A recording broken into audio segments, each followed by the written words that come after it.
Dicen que hay un sendero oculto que te lleva hacia el conocimiento. Dicen que quien tiene el valor de recorrerlo podrá desvelar todos los misterios.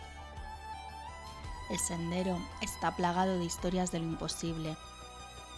Criaturas luminosas, objetos de poder, magia, luz y oscuridad. Si eres uno de esos caminantes, has llegado al lugar correcto. Aquí comienza Sendero Arcano, presentado y dirigido por Tina de la Rúa y Pablo Jardón.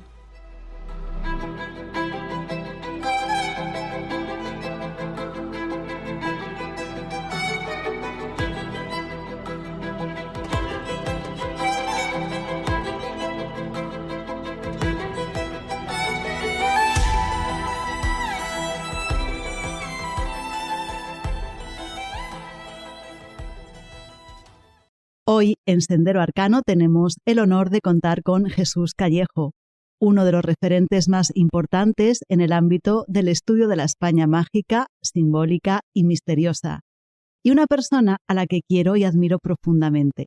Bienvenido, Jesús, a Sendero Arcano. ¿Qué tal, Tina? Pues un placer, por supuesto. La admiración sabes que es mutua. Sabes que nos sentimos privilegiados porque has aceptado esta invitación a nuestra entrevista. Y lo primero que queremos es darte las gracias por compartir parte de este camino del sendero con nosotros. Nada, no hay que dar las gracias porque ya sabes que estamos en el mismo sendero todos, miramos en la misma dirección y todos queremos lo mejor para cada uno de nosotros y para la humanidad, que es pues eso, que brille un poco más y elevar su vibración. ¿Y cómo se eleva la vibración? Conociendo un poquito más de nosotros mismos. Con conocimiento, eso es. Permíteme que te presente un poquito más. Eres escritor, investigador y divulgador, con más de 30 libros que exploran desde leyendas y mitos hasta fenómenos sobrenaturales e historias ocultas. Has formado parte del programa La Rosa de los Vientos junto al ya desaparecido Juan Antonio Cebrián durante más de 14 años. Actualmente eres el director de La Escóbula de la Brújula, programa que adoro y que sigo todas las semanas, como tú ya sabes. Participas además con tu sección del cronovisor en Ser Historia para Nacho Ares. Has participado en programas de televisión como La Historia, El Punto sobre la Historia en Telemadrid o Cuarto Milenio. Y así un larguísimo etcétera que no puedo desgranar aquí porque solo con tu presentación me llevaría la mitad del tiempo de la entrevista. Así que te damos la bienvenida a Sendero Arcano, Jesús, y vamos a comenzar, si quieres. Cuando queráis. Muy bien. Bueno, te acabamos de presentar, pero la primera pregunta que yo quiero hacerte es, ¿quién es Jesús Callejo? Esa siempre es la pregunta más difícil, ¿eh? Empezamos ahí fuerte. Porque cuando indagas en el exterior siempre es más fácil buscar respuestas, pero cuando indagas en el interior, sabes que cada uno de nosotros somos el principal enigma. Así que, ¿quién soy?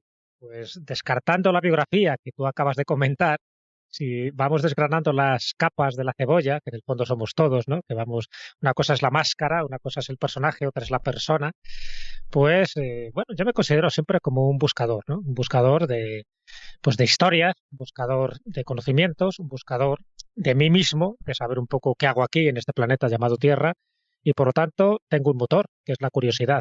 Entonces, con todo eso es lo que intento saber un poco más quién soy, por qué me dedico a lo que me dedico, por qué me interesan los temas que me interesan, por qué a mucha gente también le interesan mis mismos temas y buscar un vehículo para compartir y comunicar estos temas, que puede ser a través de los libros, a través de la radio, a través de la televisión, de los artículos, de las charlas, los congresos. Y bueno, pues eso es un poco el camino en el que yo estoy inmerso, que es conocerme un poquito más a mí mismo, pero siempre con los pies en la tierra y la mirada en el cielo. Qué bonito, por eso te admiramos tanto, porque llevas un gran camino de conocimiento, de investigación, y porque además eres un contador de historias que lo haces tan bien que la persona que te escucha es capaz de poder seguir esas historias como un niño, ¿no? Y a través de esas historias poder conocer muchas más cosas sobre nuestra propia historia y sobre también los seres humanos en sus diferentes dimensiones. Creo que Pablo te quiere saludar y empezar a hacerte alguna pregunta más. Hola Jesús, muchísimas gracias por aceptar la invitación, lo primero. Hola Pablo, ¿qué tal? Hay que cuidarse esa garganta. Sí, hay que cuidarse, que malos viene el invierno. Yo te quería preguntar, porque has hablado mucho sobre lugares de poder en tus libros, y me gustaría que nos explicaras qué características definen estos sitios y por qué crees que generan tanta fascinación. Bueno, porque el poder fascina, estés en política o estés en cualquier dimensión de las actividades humanas. El poder, no solo el poder sobre los demás, sino el poder que te da el conocer cosas, ¿no? Y los lugares de poder, igual que pasa con los objetos de poder, como sabes, han sido buscados, codiciados, coleccionados también. Y dentro de la España mágica, o en general de los lugares mágicos, hay algunos que son lugares sagrados y hay otros que son lugares de poder. A veces hay lugares que tienen los tres calificativos, pero lugares de poder, desde mi punto de vista, son aquellos que forman parte de peregrinajes porque se considera que el peregrino, el viajero, el turista, a veces, que va a estos lugares, se impregna de la energía de ese lugar. Pero esa energía no viene dada por lo que se cuente en un libro, por lo que diga una leyenda, sino porque forma parte del enclave. Lo importante siempre es el lugar. Lo de menos, fíjate lo que te digo, es que haya una iglesia, que haya una catedral, que haya una mezquita, que haya una pagoda o que haya una sinagoga. Y lo importante es el lugar. Ese lugar lo convierte en un enclave de poder. Y lo que hace el templo sagrado, es ratificar, sellar que ese lugar, desde tiempos ancestrales, se ha considerado sagrado, se ha considerado un lugar de poder por nuestros ancestros. Y van allí para recargarse, pero también para dejar parte de su energía. Y todo eso alrededor de una creencia determinada, puede ser una creencia pagana o luego una creencia cristiana, es lo que hace que se ponga como punto de referencia para que el que va allí, se conozca un poco más a sí mismo. ¿Por qué? Porque las energías telúricas, las energías cósmicas, las energías lumínicas, las energías equinociales o solsticiales, que muchas veces están en estos lugares de poder, lo que nos están es transmitiendo un tipo de información. Y el templo lo que hace es ratificar que ese lugar, además con unas dimensiones muy concretas y una orientación precisa, lo que hace ratificar es eso, que las energías están ahí para nuestro provecho. Por eso no se construye 10 o 15 metros más allá, se tiene que construir en el lugar adecuado. Se convierte en lugar de poder, en algunos casos es un lugar mágico porque hay leyendas, ¿no?, que ratifican ese enclave, y otras veces es un lugar sagrado porque forma parte de una creencia, de una tradición o de una confesión religiosa. Lourdes o Fátima, por ejemplo, serían dos lugares sagrados, dos lugares de poder, pero no exactamente, ¿sabes?, tal como lo entendería un budista o un taoísta, que a lo mejor no va allí porque sea cristiano o sea católico, sino que iría allí porque ha sido un lugar elegido por una entidad divina, en este caso una aparición mariana, pero en otros lugares puede ser por un daimón, por un espíritu, por un ángel o por a saber qué, ¿no? Ese tipo de fuerzas de genius loci, de que los romanos lo tenían como muy claro y sabían dónde construir esos templos para tener a bien a las otras fuerzas de la naturaleza, que en el fondo no deja de ser un mundo invisible al que de vez en cuando tenemos acceso. Y de todos los lugares históricos o de poder que has investigado, ¿cuál ha sido el que más te ha marcado, pero no a nivel de misterio, sino más como experiencia personal? Bueno, me han marcado muchísimos, por no decirte todos, porque sabes que cada uno tiene o aporta una información, ¿no? Sí. Y aporta una energía. La palabra energía es fundamental en este tipo de cosas porque se puede medir. Ya no estamos hablando bueno, pues eso, de una situación subjetiva, ¿no?, de lo que tú puedas o no sentir, sino que hay energías que son medibles, que son cuantificables y que además tú las puedes sentir, aunque seas un corcho, ¿no?, que a veces parece que tenemos una sensibilidad muy limitada. Prácticamente en todos los lugares he aprendido cosas, he sentido cosas, ya te digo, dentro de que yo no tengo una sensibilidad especial, hay muchísimos amigos y amigas que sí tienen esa capacidad de conectar, ¿no?, directamente con la energía del lugar, pero sí que me han aportado muchísimas cosas. A ver, soy un buscador, por decirlo así, como de chakras geográficos. Los chakras, sabes que es una palabra sánscrita que significa rueda y que designa un lugar que tiene una potencia vibratoria.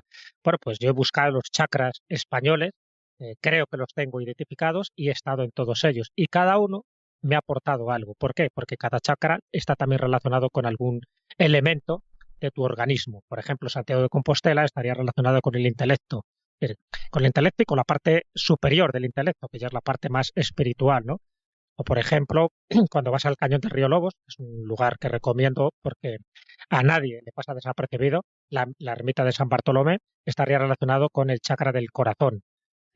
Y muchos elementos y muchos símbolos que tienen estos lugares te están haciendo hincapié en el órgano que se potencia. En algunos es la parte sexual, en otros es la parte emocional, en otros es la parte espiritual, en otra parte es la intelectual, la emotiva, etcétera, etcétera. Entonces, cada uno de estos lugares, y sería bien, se podría hacer un programa citándote los 7 chakras principales más otros cuantos que hay secundarios, todos ellos tienen una importancia capital porque están enclavados en lugares que si tú vas allí y conoces un poco el mecanismo, te vas enriqueciendo. Por lo tanto, en cada sitio en el que he estado, desde Covadonga, por ejemplo, en Asturias, hasta, por ponerte un ejemplo, en la Candelaria, en Tenerife, ¿no? Por ir al archipiélago canario, en el Monte Randa, en las Islas Baleares, o pues incluso pues, en el monasterio de Montserrat, por ejemplo, o en el monasterio de Guadalupe. Todos ellos es verdad que están relacionados con enclaves religiosos. Hay otros que no, por ejemplo, el caso del Escorial. En todos ellos, sobre todo cuando vas con la actitud adecuada, con el conocimiento preciso y con la curiosidad y las antenas de la percepción desplegadas, en todos notas algo, percibes algo. En todos se puede decir que he experimentado algún tipo de sensación placentera, de éxtasis a veces, porque me gusta quedarme en silencio cuando puedo, ¿no? Cuando muchas veces vas con un grupo no puedes hacer eso, pero bueno, cuando puedo sí me gusta meterme en un rincón y si es una iglesia, pues orar, pero tal como yo entiendo la oración, ¿no? No es repetir de memoria el Padre Nuestro, la Ave María, sino bueno, ponerte en contacto con la divinidad que hay ahí. Y te puedo asegurar que esa paz, esa beatitud, ese misticismo, lo noto, lo siento, me recarga y es lo que me hace recargar las baterías para ir al siguiente lugar de poder. Qué maravilla, como profesora de yoga me hablas de chakras y de chakras en España y me matas, o sea, qué maravilla. En tu libro he visto cosas que no creeríais, que es un pedazo de libro que desde ya recomiendo a todo el mundo. Hablas que estos lugares de poder, esta pregunta no estaba preparada, pero me surge así ahora que te estoy escuchando, en algunas ocasiones hacen una especie como de mapa, de líneas de fuerza entre ellos. Nos hablas de alguna estructura, como por ejemplo, creo recordar que hablabas de Virgo en España. ¿Nos puedes hablar un poquito más sobre esto? Sí, bueno, son temas todos, como ves, muy profundos y por eso también lo he escrito, porque es donde te puedes explayar, ¿no? Para contar un poco el porqué. Sí, ahí someramente sin hacer spoiler. Te cuento. No es spoiler. La cosa es resumir Sí. en poco tiempo todo esto. Sí. Pero bueno, voy a intentar resumirlo. Porque además me parece que es un tema apasionante y muy acertada la pregunta. Hace unos cuantos años salió un libro de un tal Louis Charpentier en Francia, donde hablaba de la conexión de catedrales góticas francesas con una constelación determinada, que es la constelación de Virgo. Entonces, qué casualidad, entre comillas, casualidad, que esas catedrales están dedicadas a la Virgen, a Nuestra Señora, y por lo tanto están relacionadas con las estrellas principales de la constelación de Virgo. Entonces es como que lo que está arriba es lo que está abajo, lo que dice el Kybalión y lo que dicen tantos libros místicos y sabios. Sí. Bueno, pues lo curioso es que una investigadora española descubrió algo parecido, pero con las catedrales góticas de España. Entonces se puso a investigar, se puso a elucubrar, y empezó a comparar medidas con la constelación de Virgo. Y además es de Virgo por razones muy especiales. Tiene mucho que ver también con la fecundación y tiene mucho que ver también con la agricultura, esa constelación. Bueno, pues, y por cierto, la estrella principal es la estrella Spica, o sea que para que veas un poco cómo todo está relacionado con la diosa madre. Y entonces se dio cuenta de que varias catedrales, empezando por la de Burgos de Osma, estaban también relacionadas con las estrellas principales de la constelación de Virgo. Entonces, claro, eso no es casual. Quiere decir que alguien en su época, en la Edad Media, en esa Edad Media oscura, ¿no te parece que todo era atraso? Nada más lejos de la realidad. Había mucha luz y muchísimo avance. Pues alguien, cuando digo alguien me refiero a una especie de gremio de constructores, diseñó sobre la Tierra, sobre este mapa terrestre hispano, sobre la piel de toro, como algunos dicen, pues diseñó todo un diseño que reflejaba la constelación de Virgo en la península ibérica y asociado sobre todo a 7 u 8 catedrales principales, ¿no? Donde por supuesto estaba la de León, estaba la de Burgos, en fin, había varias. Entonces, bueno, me llamó mucho la atención porque es una investigación que prácticamente pasó sin pena ni gloria y, bueno, es verdad que en su día también la entrevistamos en la Escuela de la Brújula, pero sí que nos parecía muy interesante porque coincide un poco con lo que yo pienso, es decir, que hay muchas de estas construcciones, muchos de estos enclaves, de estos lugares sagrados, que además de tener una potencialidad por sí mismo, si los juntas con una serie de líneas, hay veces que hay que aplicar también las líneas ley, luego si quieres comentamos un poco lo que serían las líneas ley, que están asociadas a las líneas Harman, Bueno, pues en este caso estaría asociado a una constelación.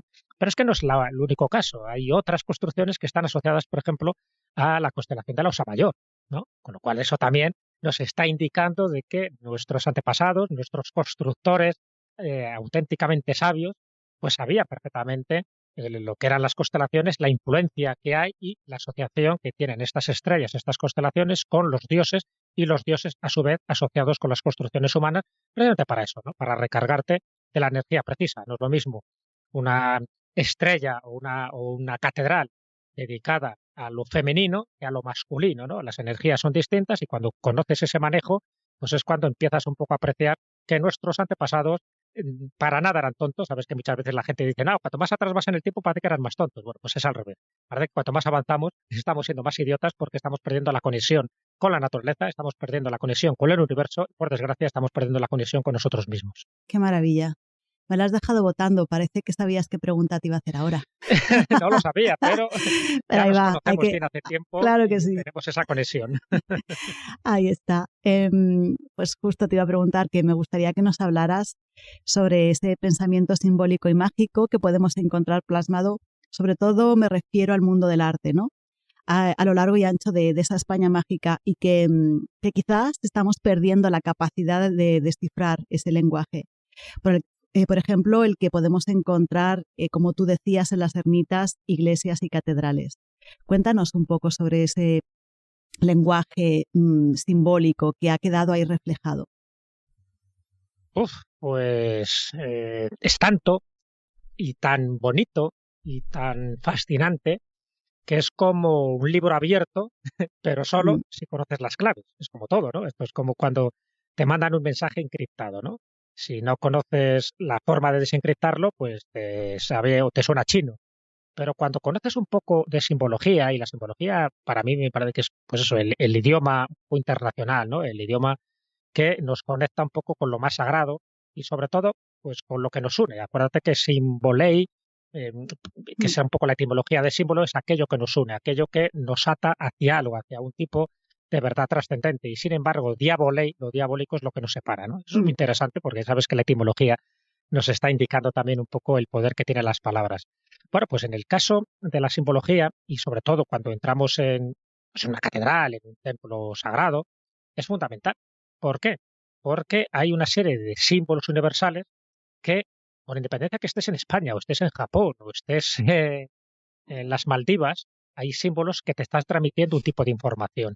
Y ese símbolo, hombre, también es verdad que tienes que ver el contexto, ¿no? Un símbolo dentro del mundo cristiano, pues tiene también un tipo de significado. Y entonces es muy importante conocer esos símbolos universales. Entonces, por ejemplo, el triskel, o la flor de la vida, o el lauburu, ¿no? Hay que saber un poco qué representa. En el fondo lo que está representando son características del universo, el movimiento que tiene el universo, la espiral, ¿no? Un poco, sabes que hay una ley universal que es que todo cambia. Eso es una ley universal. O sea, Sí. que nadie piense que las cosas no cambian, antes o después todo cambia. Y eso es lo bueno, o sea, lo único que no cambia es el propio cambio, que siempre está en pleno movimiento, que también, por cierto, forma parte de otro de esos principios, de los 7 principios que tiene el Kybalión, ¿no?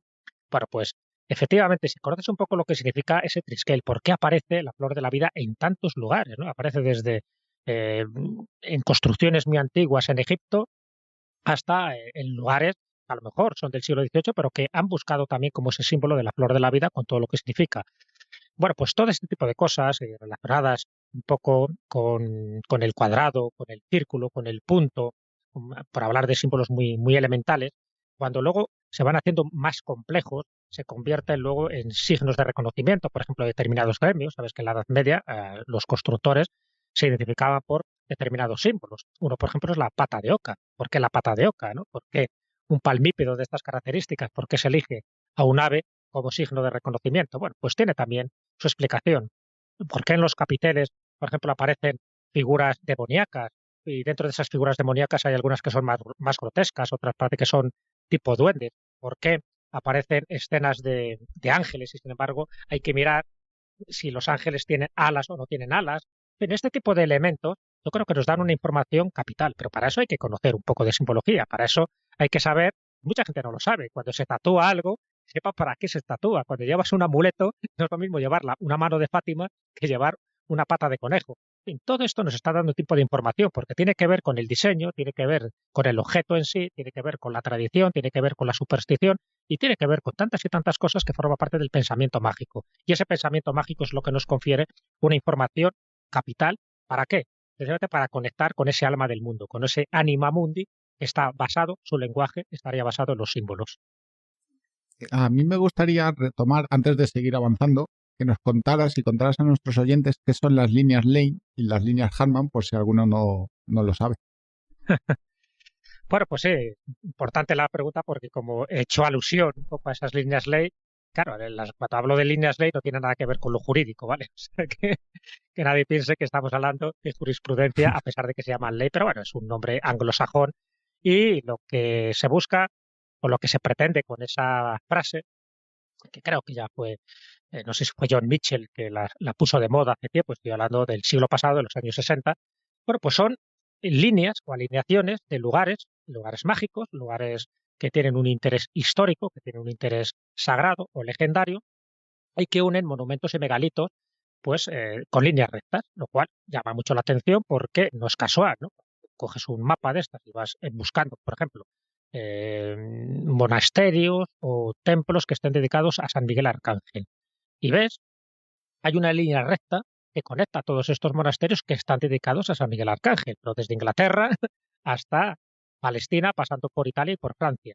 Eso no puede ser casual, ¿vale? Entonces, esas líneas ley es lo que demarcarían energías terrestres y servirían de guía para los antiguos constructores porque sabían dónde construir. Esto que estamos diciendo antes de lugares de poder, no se construye en cualquier lugar, tiene que ser en un sitio muy concreto. Si encima ese sitio concreto también conecta con otro que está justo en línea recta, no puede ser casual, se hacía por alguna razón. Ese tipo de información, por desgracia, la hemos ido perdiendo, ¿no? Forma parte de lo que es la geometría sagrada. La geometría sagrada es eso, es la arquitectura que está basada en los aspectos astronómicos, astrológicos, se decía antiguamente, pero también los aspectos telúricos. Y es donde el ser humano hacía sus templos porque se recargaba de energía y estaba dedicados a un determinado dios y luego pues a un determinado santo o una virgen. Da igual, al final es una divinidad que está sellando ese lugar, ¿no? Esa cartografía mágica y sagrada. Sé que eso es un poco básicamente lo que serían las líneas ley, donde en fin, determinados arqueólogos pues, se han preocupado por dar un paso más adelante. Cuidado, esos templos, además de su belleza arquitectónica, de sus leyendas, además tienen una conexión en línea recta. He puesto el ejemplo de San Miguel, pero también ocurre también con templos dedicados a San Benito y a otro tipo de santos, que antiguamente eran a entidades paganas, no lo olvidemos, ya sabes que luego se fue cristianizando todo esto. Así que bueno, pues ahí tendríais un poco cómo al final estas corrientes telúricas tienen también que ver con corrientes religiosas, con corrientes de pensamiento, y al final pues la nueva era, el esoterismo, el ocultismo, la ufología, pues han añadido también argumentos a estas líneas ley. Hablando de esas líneas Lane, de esos lugares de poder y de esas energías que fluyen, me viene a la cabeza, yo como dijiste antes soy un poco corcho, en el sentido de que lo de sentir lo llevo mal en muchos sitios, pero hay uno en el que sí he sentido y ese es la ermita de San Benito de Orante. No sé si la conoces o has tenido la oportunidad de ir. Sí, he ido precisamente en este verano, o sea que la conocía ya de antes, por la cantidad de gente que había ido hasta allí, las experiencias que me habían contado, en fin. Y entonces lo tenía dentro de mi lista de lugares para visitar y efectivamente este verano se dieron todas las circunstancias para que pudiera ir a la ermita de Orante en Huesca. Y desde luego es un lugar impresionante, así que tiene todas las características, todos los ingredientes para considerarle un lugar sagrado. Está apartado del mundanal ruido, tienes que ir adrede. Estos lugares sabes que hay que merecerlos, nunca están al lado de una autopista ni de una autovía. No. Y eso yo creo que es lo bonito, ¿no? Es un de esos lugares que además, claro, el propio ermitaño, ya sabes que es Antonio, se llama, sí, el cuidador de la ermita, conoce sus secretos, conoce todas sus energías, las que emanan de ese lugar, incluidas las acústicas, que eso también es importante, y solo permite entrar de uno en uno. Eso es muy importante. Si hay más gente, pues tienes que esperar. Yo cuando fui había otras 4 personas, pero luego cuando entras es como que entras en una especie de cápsula del tiempo, ¿no? Tienes que entrar en la conexión con ese lugar. Antonio te da una serie de referencias, de consejos, que no voy a decir aquí, no hay que hacer spoiler. No, el que quiera que vaya. Justo. Y que lo compruebe efectivamente. Pero una de las cosas que dice al principio, tampoco está desvelando nada, es de los 5 enclaves benedictinos que están dedicados a San Benito. Y él te va hablando de cuáles son, ¿no? Uno es del San Salvador de Leyre, curioso además, porque tiene también historias legendarias. Otro San Juan de la Peña. Bueno, hay 5, pero qué curioso que la ermita de San Benito de Orante es la que está justo en el medio, marcando una X, ¿no? Que es donde se cruzan las diagonales, donde se sitúa. Sí. Justo esta ermita, que tampoco es casual. Bueno, pues evidentemente es un lugar que recomiendo. Yo lo tenía previsto, al final conseguí acercarme hasta allí, pues claro, tengo tantos en la lista que tienen que ir por turno. Y desde luego no me arrepiento para nada, sino que vi que, o sentí más bien, que en ese sitio hay algo poderoso, yo no sé si es San Benito o quién, pero resuelve muchos problemas a mucha gente y concede muchos deseos, sobre todo a aquel que lo necesita.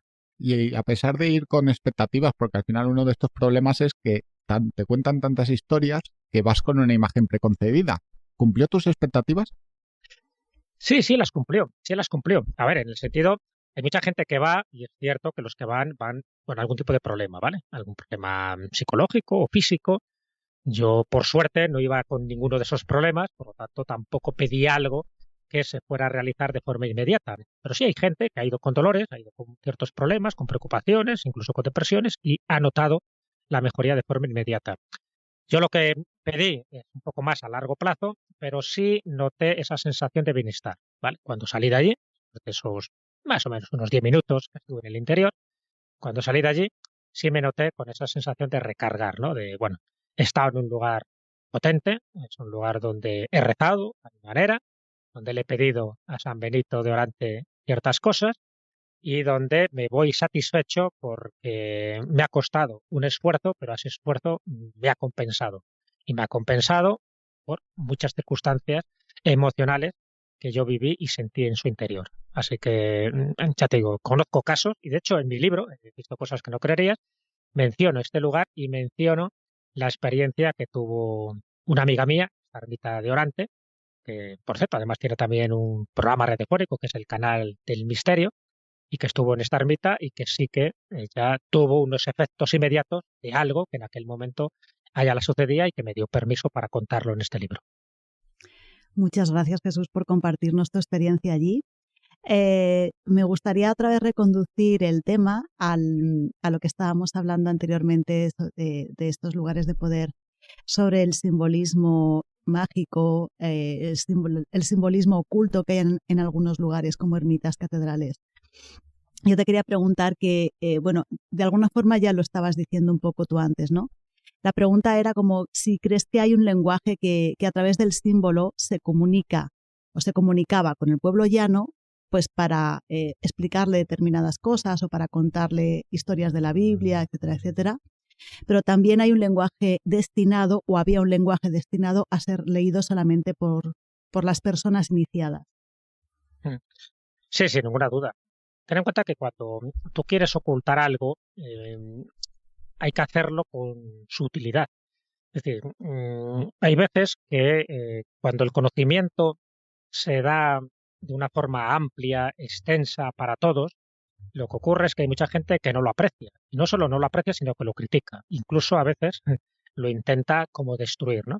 Un poco ese aserto bíblico, evangélico, que decía que no hay que dar perlas a los cerdos, ¿no? Porque al final el cerdo se la va a comer y no sabe si es una perla o es una manzana o es lo que sea. Entonces, es decir, que hay que intentar dar ese conocimiento a aquellas personas que se lo merecen. Pero ¿quién se lo merece? Aquel que ha puesto cierto interés por conocer este tipo de arcanos, ¿no? Esa palabra, como ves, es perfecta para esto.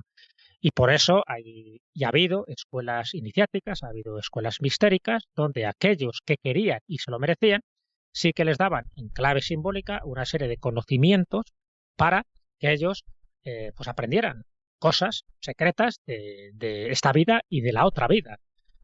El mitraísmo, por ejemplo, el culto mitraico era puro símbolo, era una religión iniciática, no todo el mundo podía acceder a ella, tenías que pasar una serie de pruebas.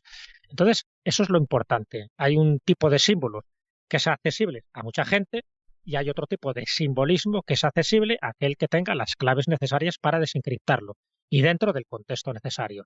Por eso, es muy importante. De hecho, en el libro este que tú citaste, he visto cosas Sí. que no creerías, pues verás que hay un capítulo que se llama Manual de Simbología para holgazanes. Sí, que me encanta además. Entonces, ahí lo que intento es, desde mi punto de vista y desde mi conocimiento, que tampoco es amplio, ¿no? Pero bueno, algo conozco de simbología, Bueno. sí que intento que el que lo lea y sobre todo el que entre en una catedral, porque a mí me ha pasado, yo he ido con grupos a veces de amigos y de gente, que entras en una catedral y no se enteran de la misa a la media, y nunca mejor dicho. Que tú Sí. les dices, mira, esto es un pantocrator, y no saben lo que es un pantocrator. Ya. Entonces, hombre, por lo menos que sepan. Esto no es que sea simbolismo, que es verdad que los pantocrator tienen también un simbolismo, pero es que no conocen ni la palabra, ¿sabes? Sí, se va Entonces, perdiendo, es verdad. claro, entonces hay cosas que yo entiendo que sí son importantes que sepas, porque si no estás perdiendo muchísima de esa información. Entonces, a partir de ahí, es lo que un poco os decía antes, decir, bueno, pues, ¿cuáles son los vigilantes de un templo? ¿No? Porque de hecho cuando tú entras en un templo, no es lo mismo las figuras que están en el exterior que las figuras que están en el interior. Sí. Es decir, esos vigilantes del templo, yo así los llamo, que a veces están en forma de animales petrificados, por ejemplo, las gárgolas. Las gárgolas no solo sirven para desaguar, no solo sirven de canalizaciones para echar el agua de las tormentas y de la lluvia, sino que también tienen una función apotropaica, es decir, una función de protección. Eso lo sabían nuestros antepasados y lo sabemos ahora, ¿no? Por eso se hacían gárgolas normalmente siempre horrorosas, asociadas a un monstruo, a un dragón, en fin, a alguien que está abriendo la boca, a alguien que parece que te quiere devorar, porque en el fondo los atlantes estos que aparecen también, ¿sabes? En algunos Sí. lugares, estas figuras, en el fondo son guardianes de los secretos y te están diciendo, dice, que solo entre aquí aquel que esté preparado. Pero no porque sea una amenaza, sino sencillamente porque el que no está preparado va a entrar ahí y no se va a enterar de nada, ¿vale? Entonces, ese tipo de mensajes que ya te están dando los elementos pétreos, lo que te están dando en las gárgolas, lo que te están diciendo en los capiteles, lo que te están diciendo en los canecillos, te están dando un tipo de información para que sepas en qué lugar estás hablando o estás entrando. No es lo mismo, ya te digo, que esté dedicada a una virgen, a Nuestra Señora, a la Asunción, por ejemplo, que ya es un tipo de energía femenina, que esté dedicado a Jesucristo o a un determinado patriarca o apóstol, que es otro tipo de energía. Ya todo este tipo de elementos, desde el nombre hasta los atlantes o los canecillos o los elementos no que te aparecen incluso pues de forma como muy grosera a veces, porque incluso te aparecen, pues yo qué sé, en la pared dibujado un juego, ¿no? Una especie como de juego de 3 en raya que dices, ¿esto qué pinta aquí? Bueno, también tiene su significado, ¿no? Y luego cuando vas entrando y vas viendo, por ejemplo, pues eso que se llaman los hombres verdes o los hombres salvajes, por ejemplo, también llama mucho la atención. ¿Por qué? Por eso. Por ejemplo, si tú vas a la Catedral de Ávila, ¿habéis estado alguno de los dos en la Catedral de Ávila? Sí. Yo no.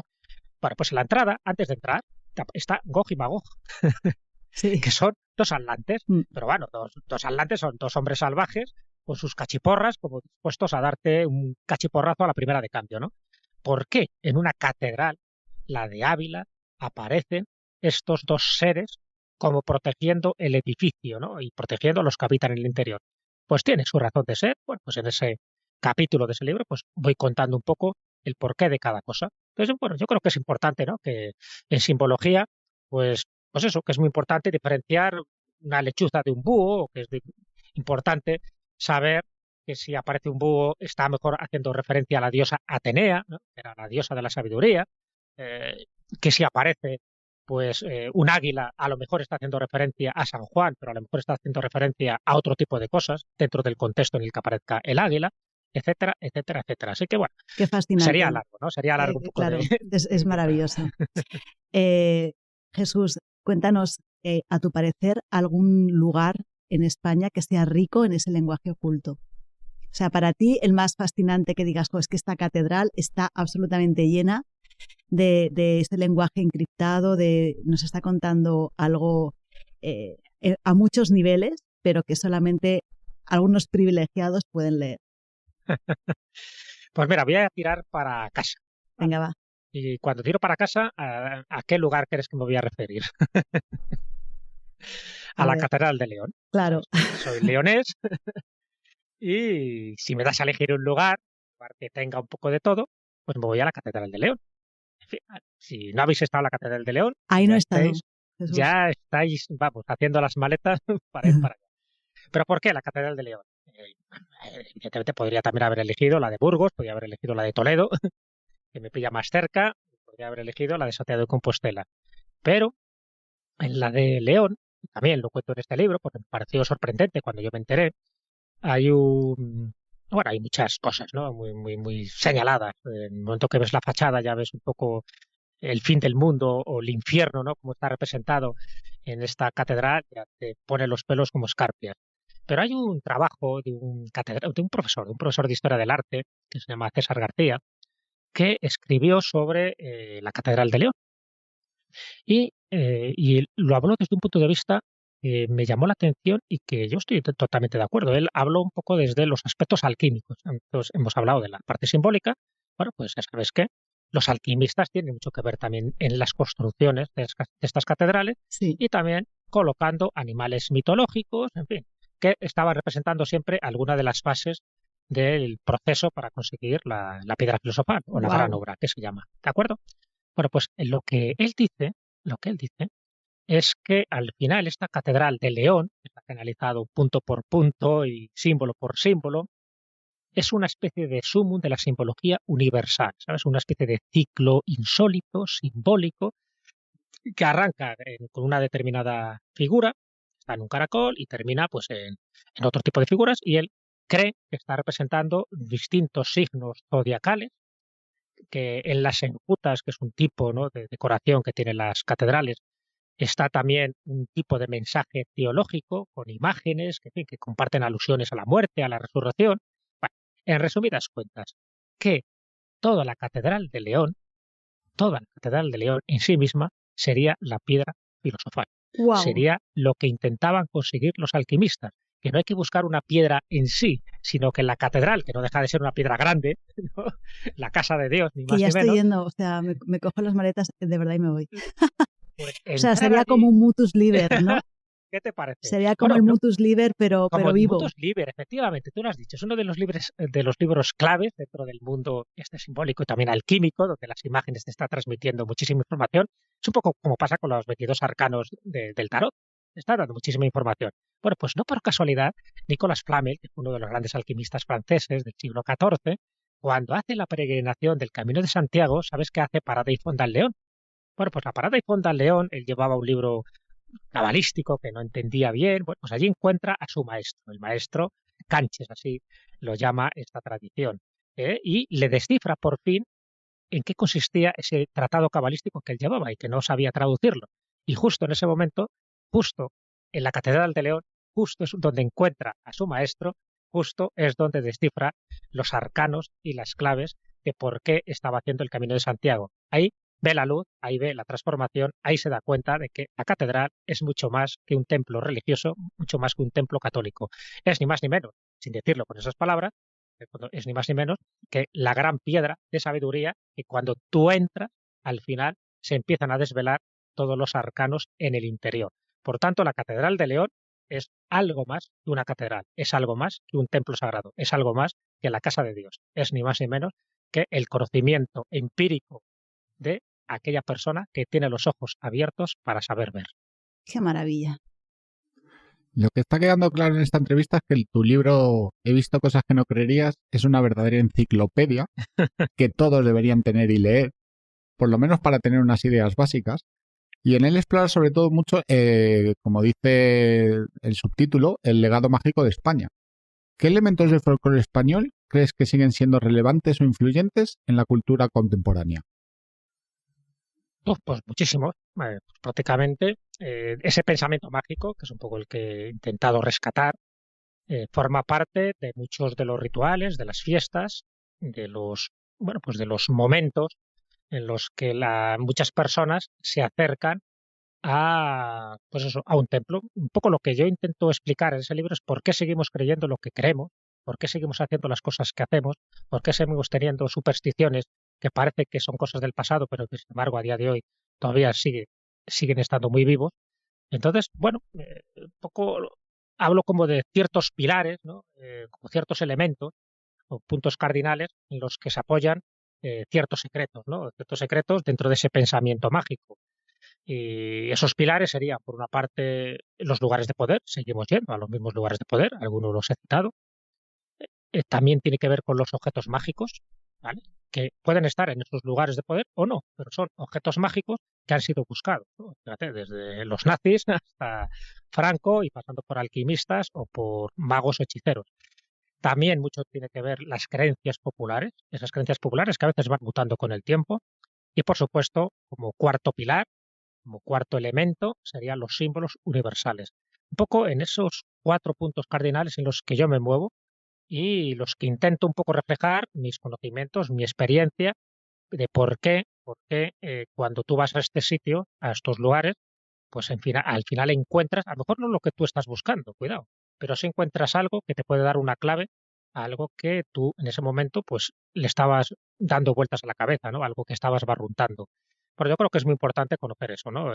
Ir a los lugares de poder, saber que hay objetos mágicos, que pueden ser reliquias o puede ser cualquier otra cosa, que hay muchas creencias populares que a día de hoy se siguen perpetuando y a veces parecen que son absurdas, lo que sé, de tocar una piedra porque consideras que con eso vas a encontrar tu pareja adecuada o beber agua de 7 fuentes, cosas similares, ¿no? Y por supuesto los símbolos universales, un poco lo que hemos comentado. Así que eso es lo que yo creo que se mantiene vivo y se mantiene vivo, ya digo, con muchos ejemplos que, que voy poniendo, porque todo ello al final adquiere ese aspecto prodigioso porque creemos en ello.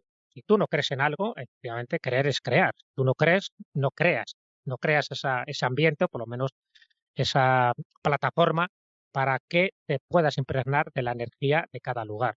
Y esos objetos pueden ser anillos, medallas, pulseras, conchas, cintas, piedras, en fin, tantas y tantas cosas, luego las conviertes en amuletos. Entonces, explico de por qué al final eso lo convertimos en un amuleto, lo convertimos en un talismán.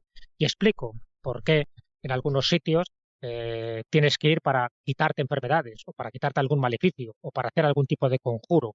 Bueno, pues esas cosas es lo que yo llamo a veces santuarios, sanatorios.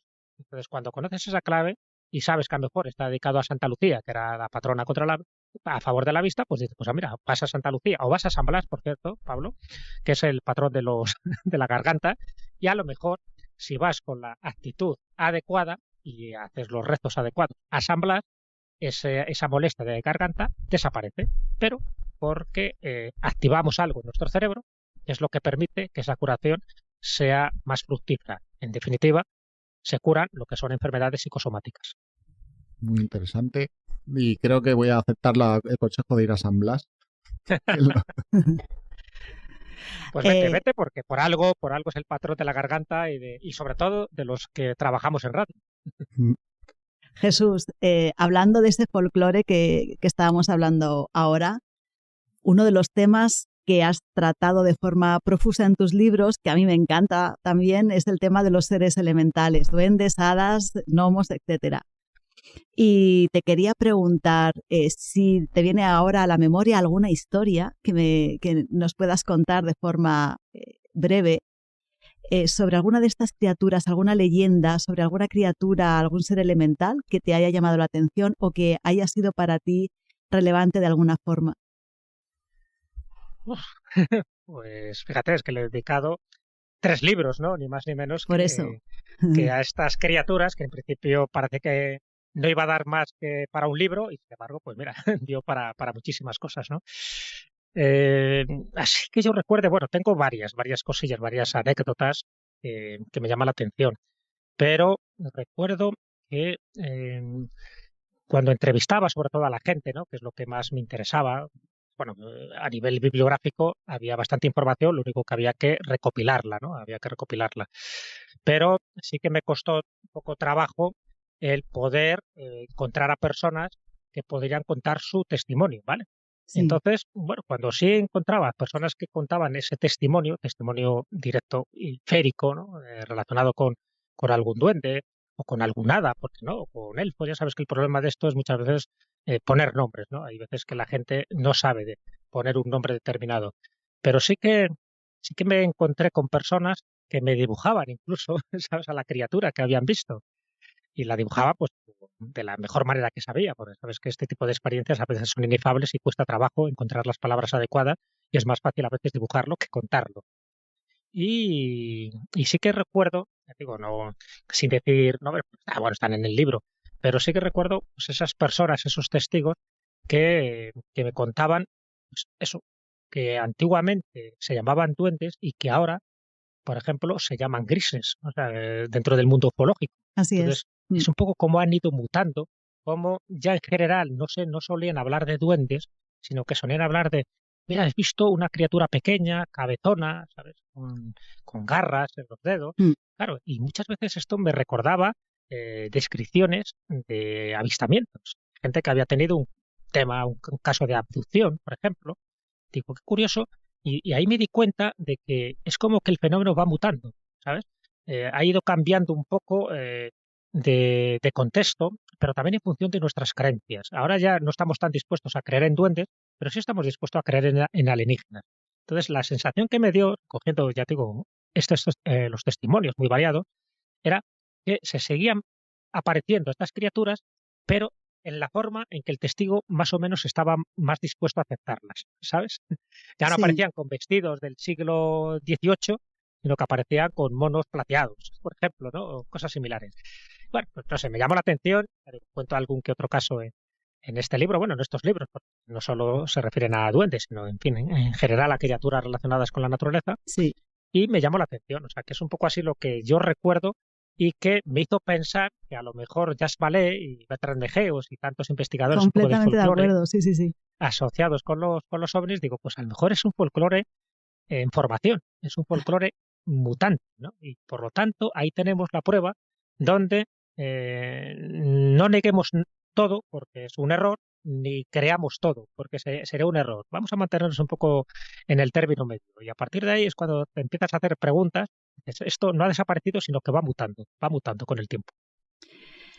Vamos a continuar, Jesús. Hace poco tuvimos una conversación privada en la que te hice una serie de preguntas que me prometiste contestar hoy.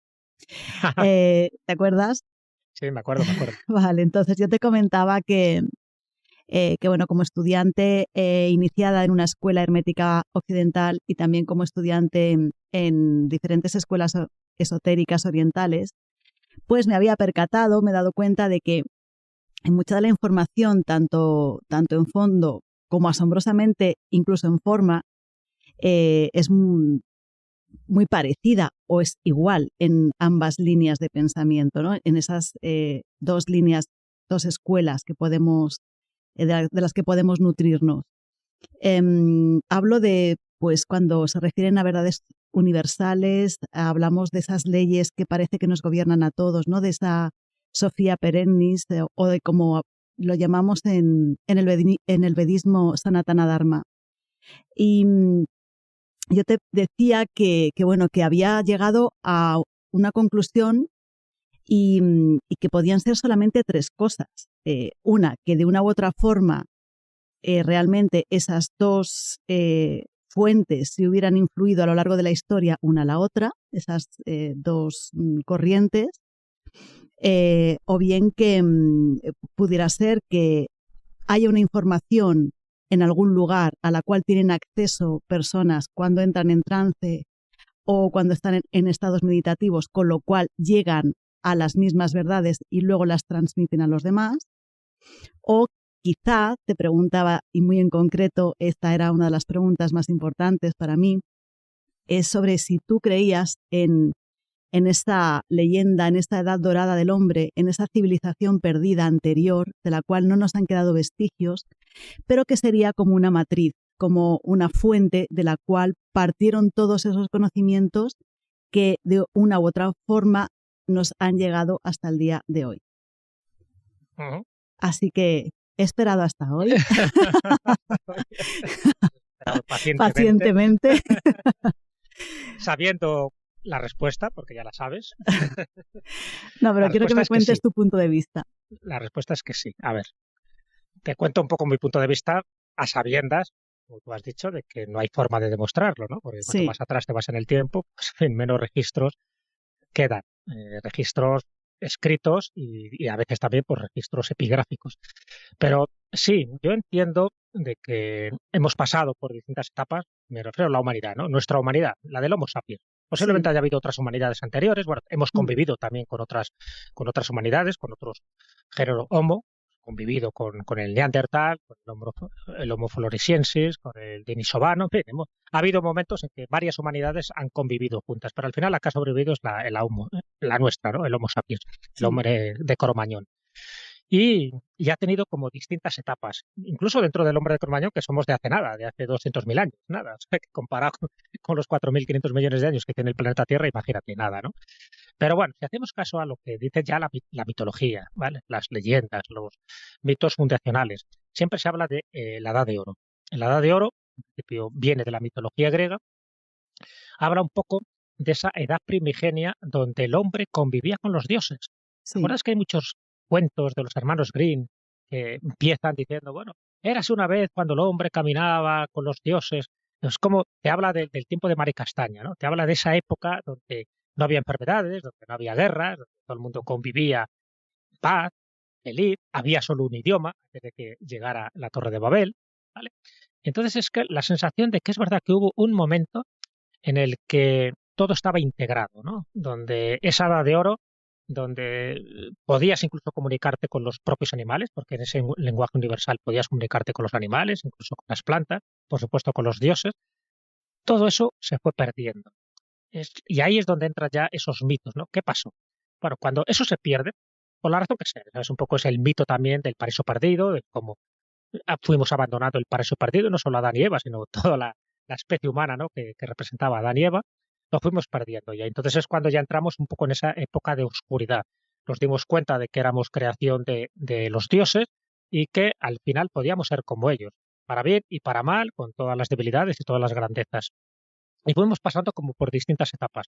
Pero claro, dentro de esas etapas había como una especie de colegio sacerdotal que son los que detentaban estos conocimientos más profundos, ¿vale? Vamos a llamarlo estos conocimientos arcanos o esta filosofía perenne. Que también me gusta mucho lo de la sabiduría perenne o filosofía perenne. Sí. Que en el fondo eran aquellos, llámalos chamanes, llámalos, en fin, los gurúes, llámalos los sumos sacerdotes, me da igual, ¿no? Pero son los que detentaban ese conjunto universal de verdades y valores que eran comunes a los pueblos y las culturas. Un poco lo que nos identificaba con nosotros mismos y con nuestros orígenes, para que no olvidáramos de dónde veníamos y a dónde vamos. Y bueno, pues se van creando con el tiempo, se van creando escuelas mistéricas, escuelas esotéricas, escuelas de iniciación, va habiendo maestros y los maestros pues van contando sus verdades, pero solo a aquellos alumnos que están dispuestos a conocer la verdad, porque como bien sabes, Tina, como bien sabes, Pablo, a veces la verdad da miedo. No todo el mundo está dispuesto a conocer la auténtica verdad. Y bueno, y ahí es cuando empiezan las doctrinas y los conocimientos esotéricos con S y exotéricos con X, ¿vale? Los interiores y los exteriores.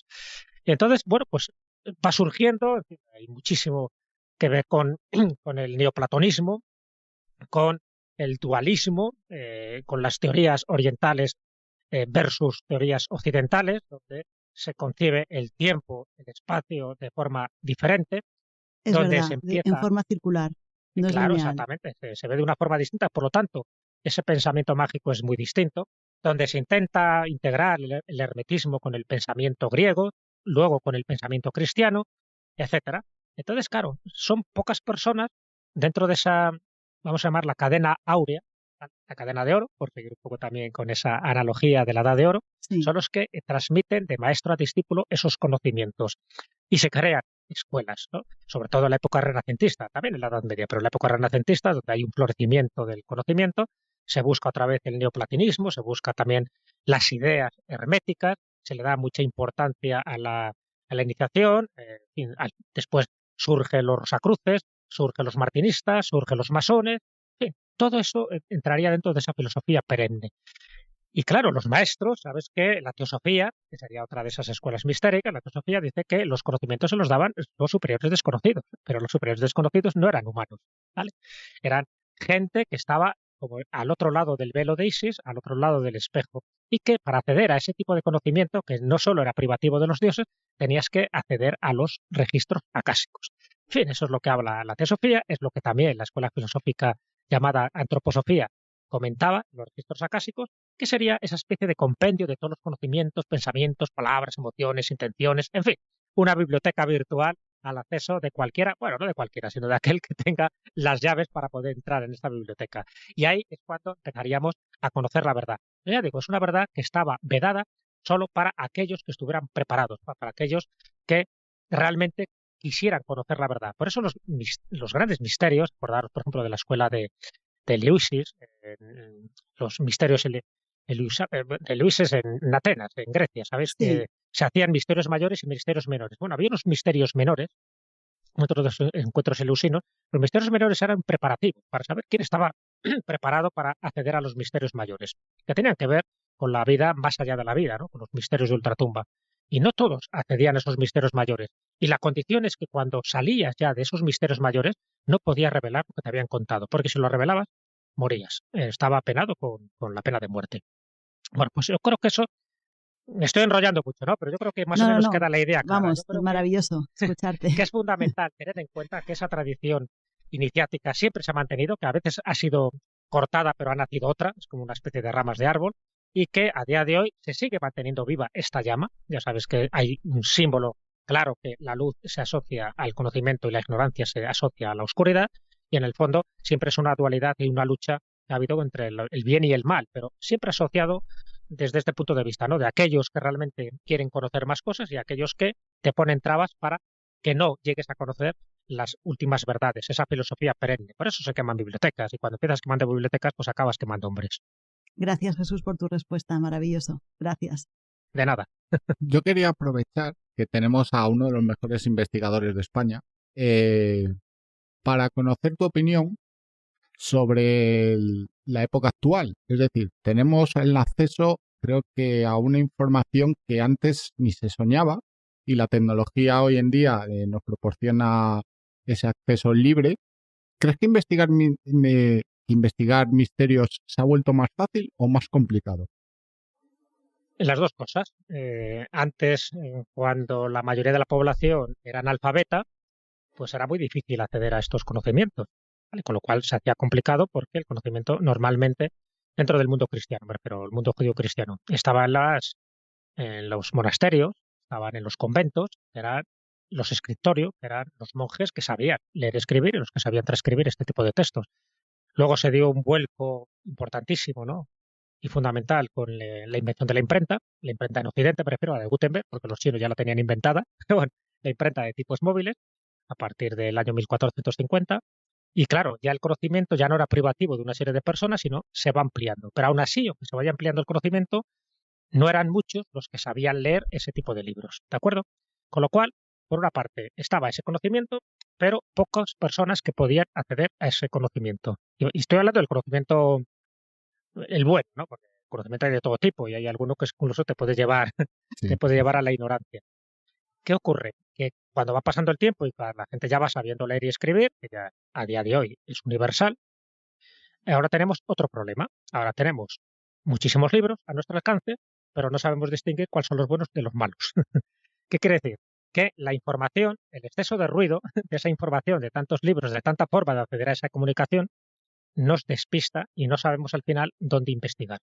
Antes sí, aquellos que accedían al conocimiento, por ejemplo, estas escuelas mistéricas del Renacimiento, sabían perfectamente a qué libros acudir y qué libros desechar, porque sabían, ¿no?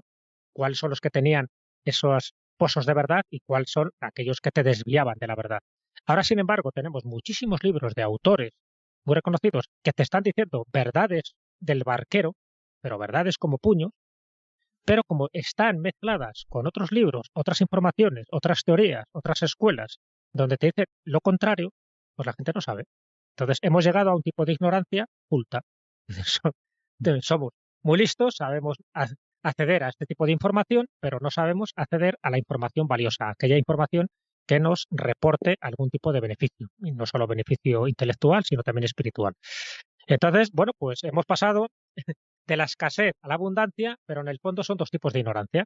Entonces, es lo que ocurre actualmente, que hay mucha gente muy despistada y se desconocen a veces cosas que, desde mi punto de vista, son básicas, y una cosa que es básica es la historia. O sea, si no conoces un poco historia, pero me refiero a historia general, no hace falta ser un especialista, pues entonces estás condenado a volver a repetir.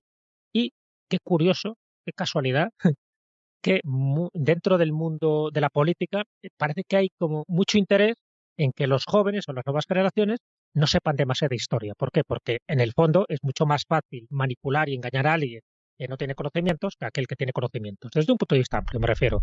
Entonces, bueno, pues siempre es como ves, estamos en esa disyuntiva, en ese tipo de guerra, ¿no? Aquellos que nos quieren dar la información, nos quieren enseñar, y aquellos que nos ponen trabas para que, dándonos mucha información, al final nos despistemos en este laberinto donde no sabemos quién es quién.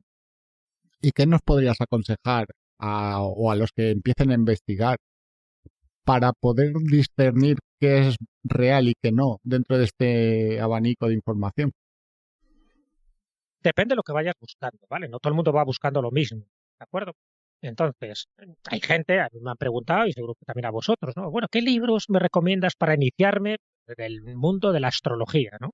Pero bueno, pues le recomiendas una serie de libros que tú consideras de autores serios para que se inicien en el mundo de la astrología, o en el mundo de la alquimia, ¿no? O pues en el mundo del budismo, imagínate, ¿no? Hay tantos mundos, o el mundo de los templarios. Entonces, te quiero decir que también depende lo que vaya buscando el buscador. No todos van buscando lo mismo. Hay gente que va buscando erudición, hay otros que van buscando conocimiento, hay otros que van buscando algo más que el conocimiento, que es la sabiduría, que es distinto. Bueno, entonces depende un poco de lo que vayas buscando. Hay libros, pero también hay escuelas y también hay maestros, ¿de acuerdo? Y al final, cuando el discípulo está preparado, surge el maestro. ¿Os acordáis de ese aserto que dice? Pero el maestro, en el fondo, eres tú, es cuando tú despiertas a ese tipo de información. Entonces, siempre es complicado aconsejar. ¿Por qué? Porque a lo mejor para mí ha sido un libro muy bueno, algo que me ha abierto los ojos, pero a lo mejor para otra persona pues le deja tal cual. Es como las películas. ¿Cuántas veces habéis visto una película que para vosotros es una maravilla y sin embargo otros dicen, pues vaya mierda, ¿no? Sí. No me gustó nada, qué aburrida. O sea, eso me pasó a lo mejor con Avatar o me pasó con Matrix. Para mí fueron películas, en fin, esplendorosas. Sin embargo, he hablado con gente que dice, pues Matrix pues no me aporta nada. Y yo digo, bueno, pues a ti no te aporta nada, a mí me ha aportado muchísimas cosas. O Avatar, ¿no? El concepto que da un poco de esa conexión con la naturaleza. Entonces, es complicado, ¿no? Y es complicado, ya te digo, que habría que buscar según qué persona, según lo que quiera, lo que necesite en ese momento y evidentemente que tú sepas recomendarle. Porque yo en mi caso yo no sé de todo, pero yo sí puedo recomendar las cosas que a mí me han beneficiado, que me han ayudado en un determinado camino o en un determinado conocimiento. Entonces, eso sería un poco la respuesta que te podría dar. Depende en qué momento, qué persona y qué es lo que está buscando justo en el momento que él está precisando ese tipo de información. Ya te digo que puede ser muy variada, ¿eh? Pero en general casi siempre coincidimos todos en lo mismo. Lo que estamos buscando un poco es ese camino que nos haga a todos un poco más felices. Por lo tanto, aquellas lecturas que te creen distorsión, que te generen lecturas, ideologías, en general, aquello que te genere distorsión, que te genere odio, que te genere crispación, que sean lecturas o ideologías diabólicas, ¿os acordáis? Lo que te separa de tu esencia, Sí. intentar evitarlas. Pues creo que es el mejor consejo que has podido dar, evitar la oscuridad y las malas vibraciones. Gracias. Jesús Callejo, ¿qué puedo decir? Cualquier persona que esté escuchando esta entrevista, yo creo que sentirá lo que nosotros, que estaríamos horas y horas y horas, como decía Krishnamurti, ¿no? A los pies del maestro, porque eres una persona con un grandísimo conocimiento, con saber, con sabiduría, con luminosidad interna, que es muy importante. Y nada, ¿qué puedo decir? Que durante esta hora nos has enseñado tanto, has hablado de tantas cosas con este conocimiento que tienes y con tu vibración tan linda, que solamente podemos decirte gracias y que vamos a perseguirte mucho para que hagamos cosas juntos, porque queremos seguir aprendiendo de ti. Pues muchísimas gracias por estas palabras tan bonitas que me has dedicado y por supuesto yo también estoy aprendiendo siempre mucho de vosotros.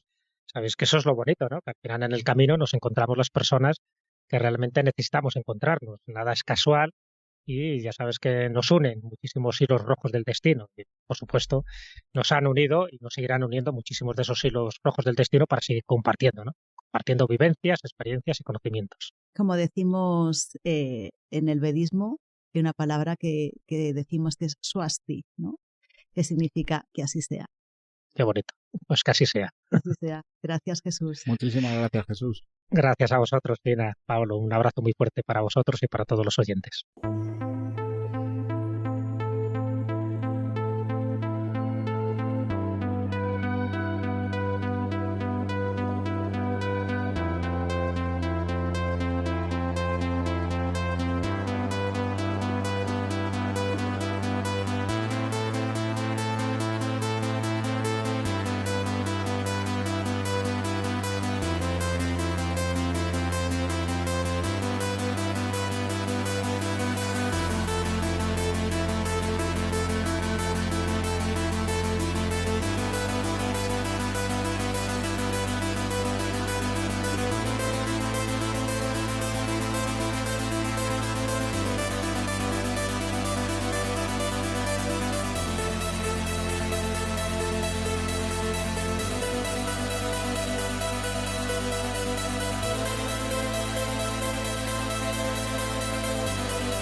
Pues hoy en Sendero Arcano tenemos el honor de presentar a un ufólogo de pro, enfermero de profesión, pero que se ha abierto un camino maravilloso. Ha escrito un libro que se llama Taxonomía ET, ha ilustrado el libro Extraterrestres de Lorenzo Fernández Bueno y colabora en el espacio de D-Max Extraterrestres.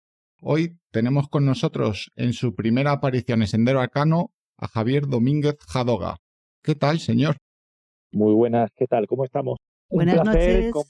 Buenas noches, un placer compartir este espacio con vosotros, con todos los seguidores de Sendero Arcano. Encantado aquí de colaborar con vosotros, que sois buenos amigos. Sí, y esto es como retomar nuestra anterior etapa, que quedó ahí un poco en el aire y tenía muchas ganas de poder contar contigo. Lo que pasa que eres un hombre muy ocupado, pero te agradezco enormemente que hayas sacado tiempo para contar con nosotros.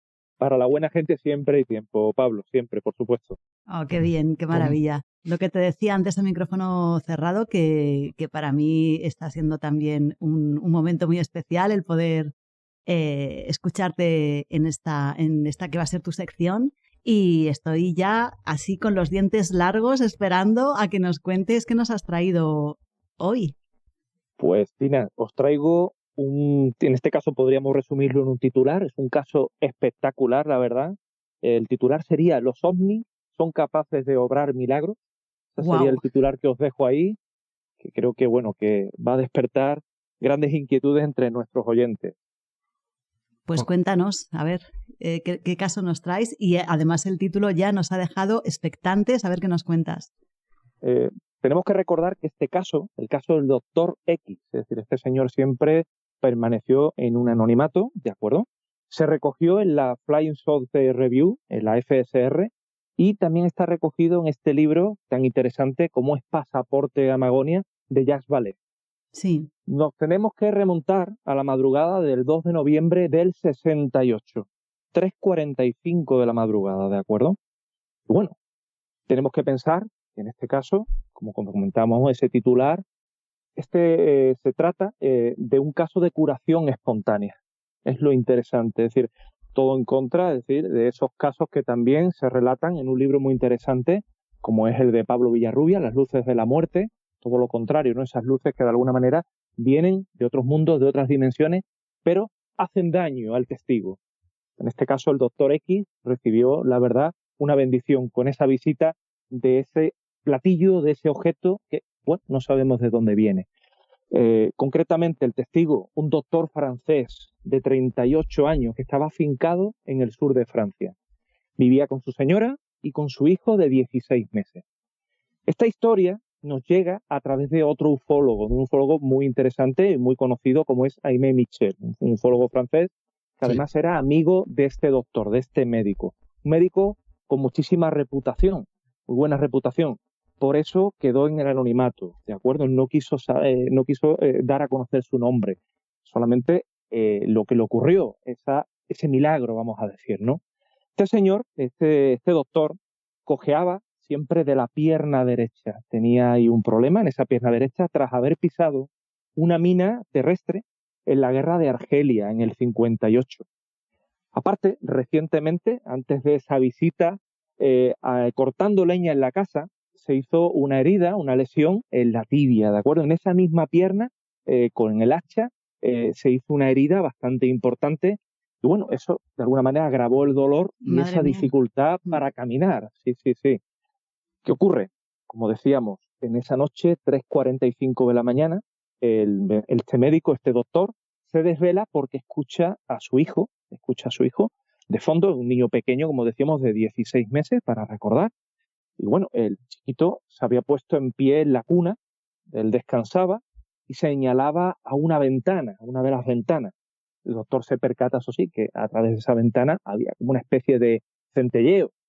Él se da cuenta de que estaba lloviendo, era una noche de tormenta, y bueno, asoció ese centelleo con esa tormenta.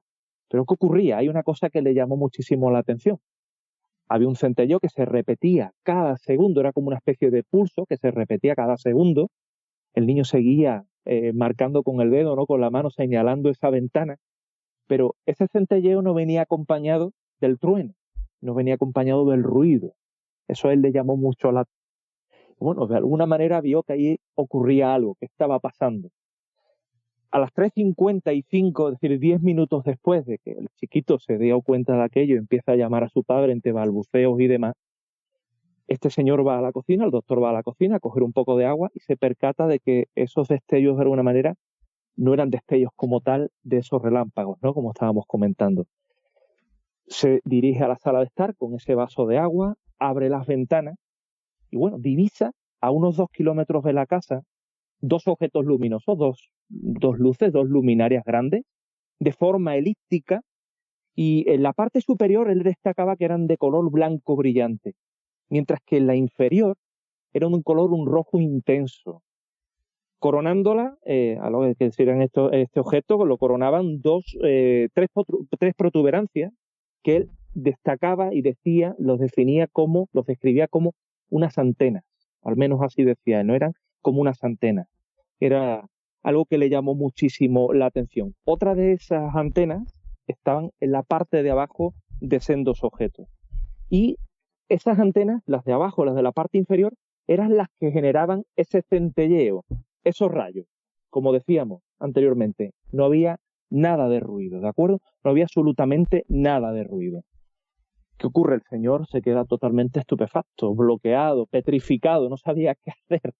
Y esos objetos empiezan a acercarse a la casa, empiezan a tomar posición y se empiezan a acercar a la casa. Es decir, en este caso, se van comiendo terreno, él se queda totalmente congelado, no sabe qué hacer.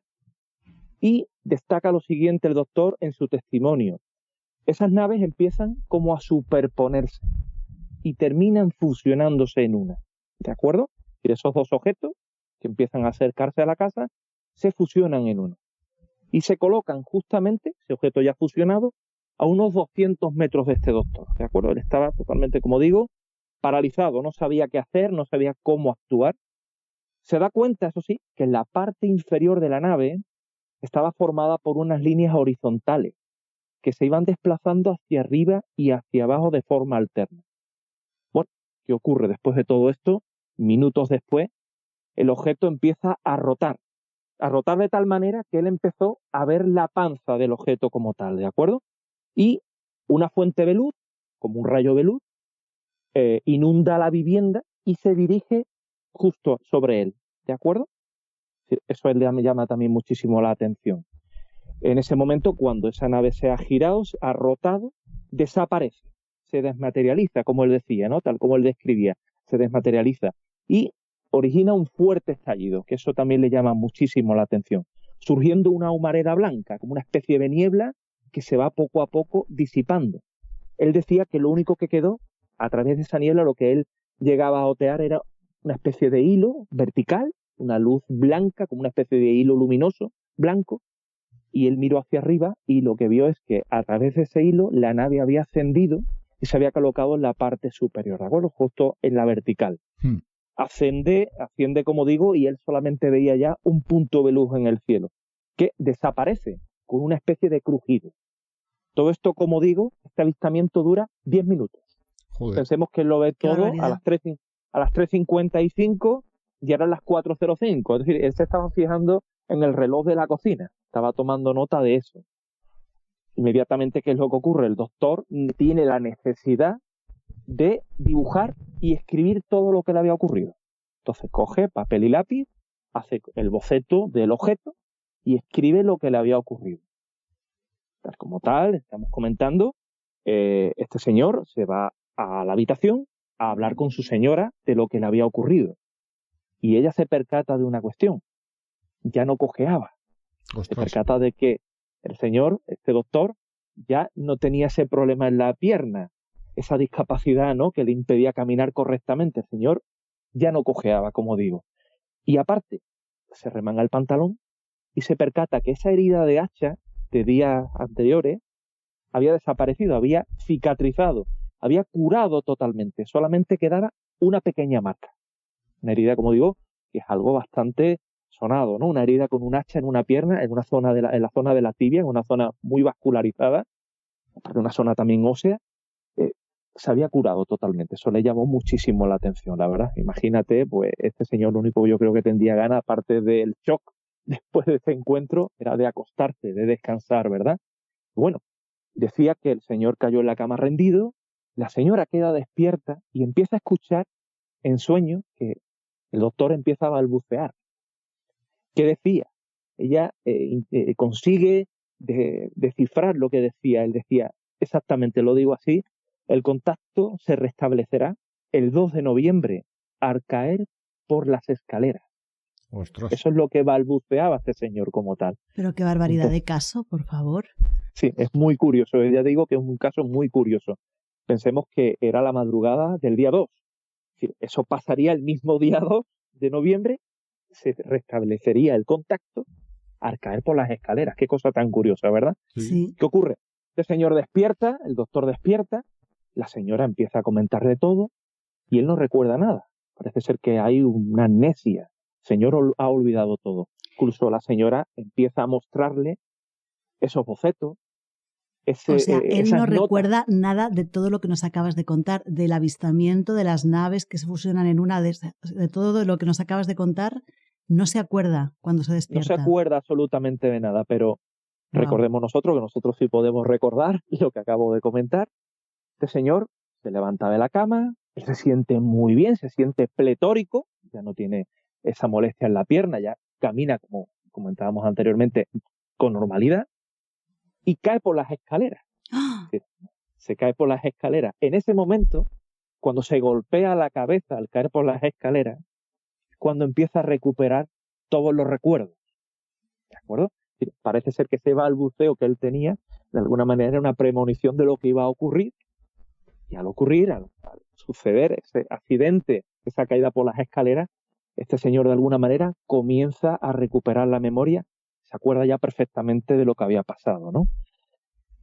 El día 5 de noviembre, 3 días después de este encuentro, ¿no?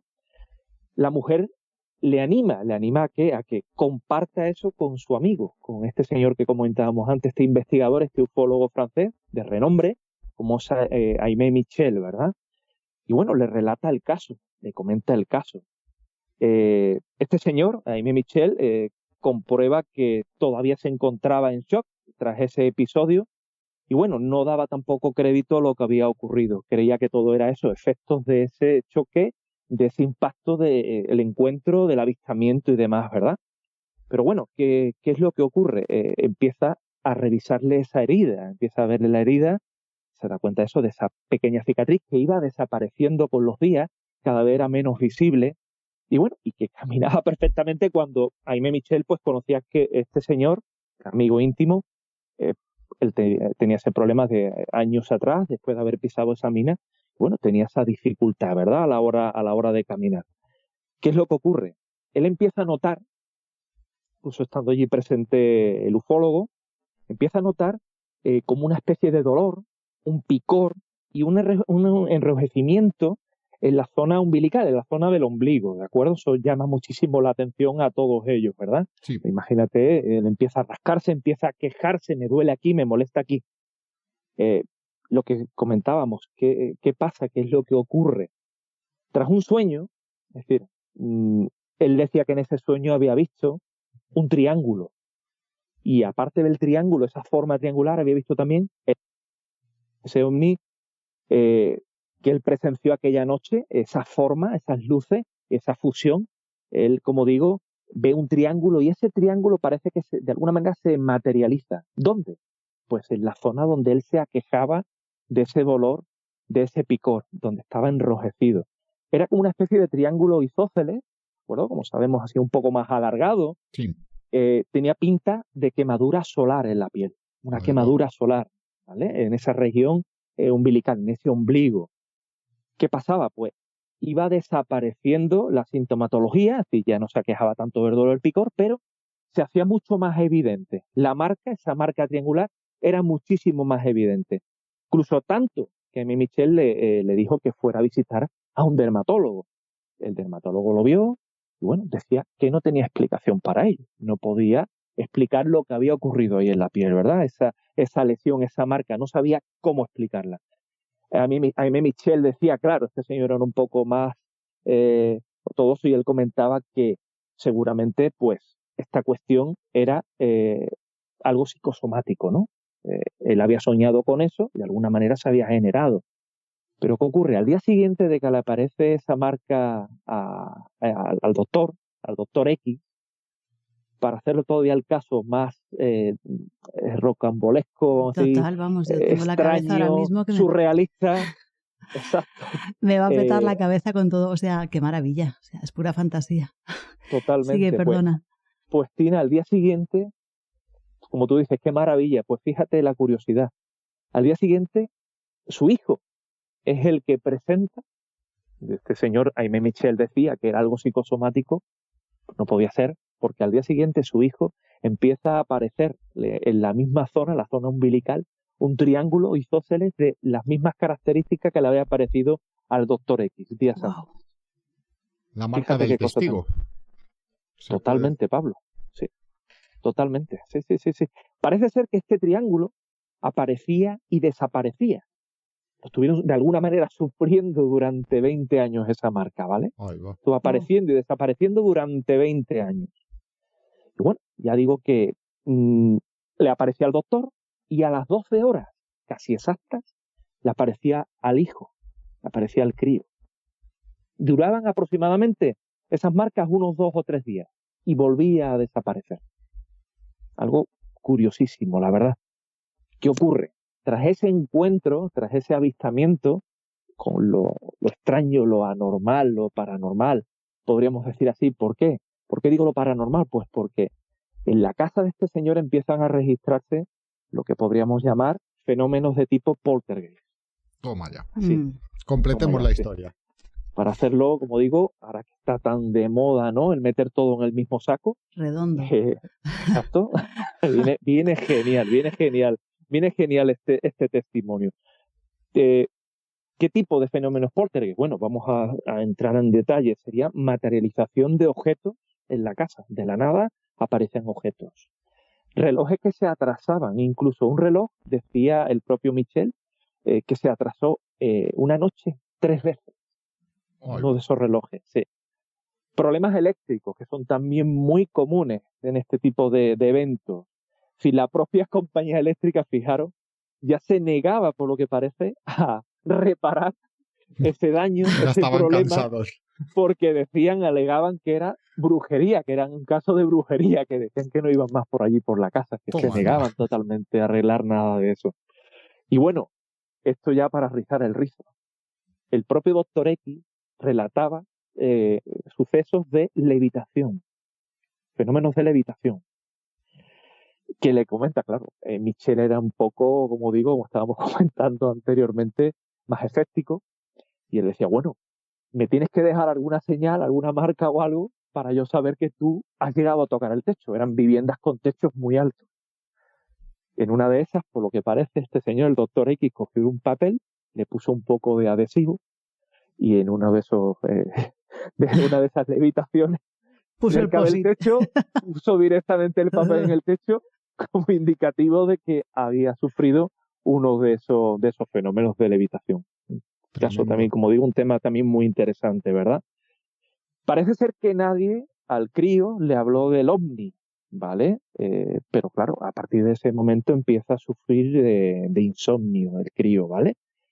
Y dice, una de sus frases, que todavía, claro, el crío pues balbuceaba, y al niño cuando era más mayor, había una frase que es muy interesante, que decía él, voy a salir al cielo con la gran máquina roja. Así decía el niño. Anda. Voy a salir al cielo con la gran máquina roja. Papá, mamá. Fijaros, qué cuestión, ¿no? Qué interesante. El niño parece ser pues que también tenía esos viajes. No sabemos de qué tipo, si eran físicos como tal, si el niño salía por la ventana, ¿no? Como hemos visto en muchísimas O sea, como películas, si ¿no? se repitieran. Exacto. Exactamente, el niño ya decía eso, lo había normalizado de alguna manera, ¿no? Vale. Esos encuentros y esos viajes, él decía que viajaba y que iba en esa gran máquina roja. Fijaros qué cosa. Podía ser físicamente, podía ser un viaje astral, madre mía. Exactamente, así tal cual. Hubo una entrevista, por ir finalizando un poco el caso, en el año 2003, también es una curiosidad, ¿no? Una entrevista donde el testigo relataba que durante 25 años él decía que le visitaba una entidad que no envejecía, una entidad que siempre se mantenía igual.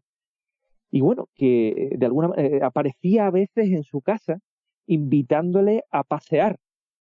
Bueno, esos paseos venían a la vez acompañados, obviamente, de episodios de Missing Time, de tiempo perdido, ¿verdad? Que esos son también muy típicos en este tipo de encuentros, sobre todo en las abducciones. Son relatos típicos de los abducidos. Los temas, ese tema de el Missing Time, de el tiempo perdido. Bueno, eso él lo decía, que esa entidad, que como cualidad nunca envejecía durante esos 25 años que él había estado visitando, le invitaba a eso, a pasear en esa nave, en esa máquina roja, como de alguna manera describía el hijo del doctor X. Nos has dejado sin palabras. Madre mía, ¿puede ser el caso más completo de la ufología? Piensa que incluso eso, con esos tintes paranormales, yo creo que sí, es un caso muy interesante. Hay otros casos, incluso nacionales, donde pilotos que se han topado, pilotos de vuelos comerciales, me refiero, se han topado con algún objeto que no eran capaces de distinguir o de averiguar de qué se trataba. Cuando llegaban a la casa y utilizaban la cristalería, me refiero, para beber un vaso de agua, cogían un vaso, el vaso les estallaba en la mano. Bueno. El vaso estallaba en la mano. Tal llegó el caso, el hecho de que pues, se iba a cargar toda la cristalería de la casa este señor. La señora decidió comprar vasos de plástico. Muy bien, muy pragmática, así se hace. Estoy harta de ti y de tus amigos. Y de recoger cristales del suelo. Todo de plástico. También, que me voy cortando los pies, no puedo andar descalzo. A partir de ahora, vasos de plástico. Fijaros en eso, ¿no? Esa relación que hay entre el fenómeno ovni y lo paranormal. Y relacionándolo con esos fenómenos poltergeist, que también, bueno, por hacer alusión a John Keel y su trabajo, su obra, lo que serían las profecías del Mothman, ¿verdad? Qué gran libro, sí. Un gran libro, exacto. Ahí también se relatan ese tipo de sucesos, sobre todo relacionados con lo eléctrico, ¿no? Fallos eléctricos, teléfonos que suenan y luego se queda como una especie de crujido durante toda la llamada. Nadie contesta. Sabe que hay alguien atrás de la línea, pero nadie contesta. Sí, es algo, caso, como dices, Pablo, muy completo y muy interesante. Y que yo creo que, bueno, que era necesario para bautizar de alguna manera esta sesión en vuestro programa, en vuestro canal de Sendero Arcano. Y al final, además, completo, y lo más curioso y también relevante es que el testigo es un médico. Es decir, personas más científicas como un médico, sobre todo a la hora de una curación, poquitos puede haber. Así es, tal cual. Imagínate, ¿no? Aparte una persona, como decíamos anteriormente, al principio de la charla, una persona, un médico muy reputado, si no era un cualquiera. Él incluso temía eso, ¿no? De que se averiguase su nombre, y por eso siempre quedó en el anonimato.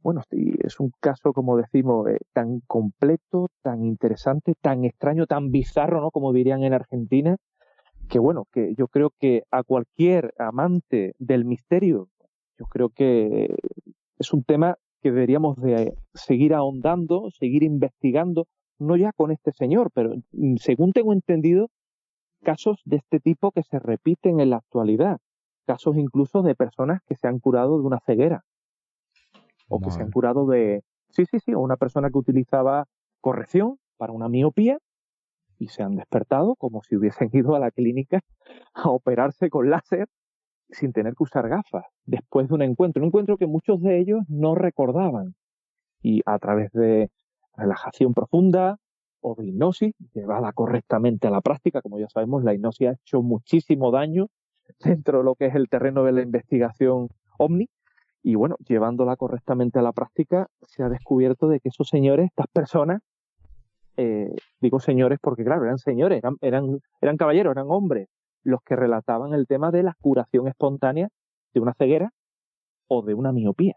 Imaginaros, ¿no?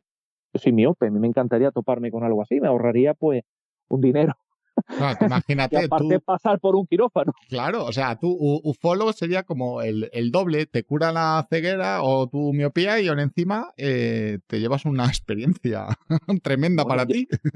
ya te diré. Hay casos, como te digo, muy interesantes y bueno, deberíamos de ahondar porque soy de los que defiendo a capa y espada, que hay mucha gente que dice que, bueno, eso de meter todo en el mismo saco y tal, no es lo correcto. Se debe de tratar cada evento, cada fenómeno de forma independiente, ¿no? Es decir, el tema que digo, una posesión diabólica, relacionándolo incluso ya con algo, como digo, un encuentro que sea desagradable, un encuentro ovni o una abducción, pues podríamos encajarlo perfectamente en algo así, ¿no? Porque hay personas, como decían, he perdido el control sobre mi cuerpo y tengo a estos seres, estas entidades alrededor mía, que no sé con qué intenciones van a empezar a explorarme.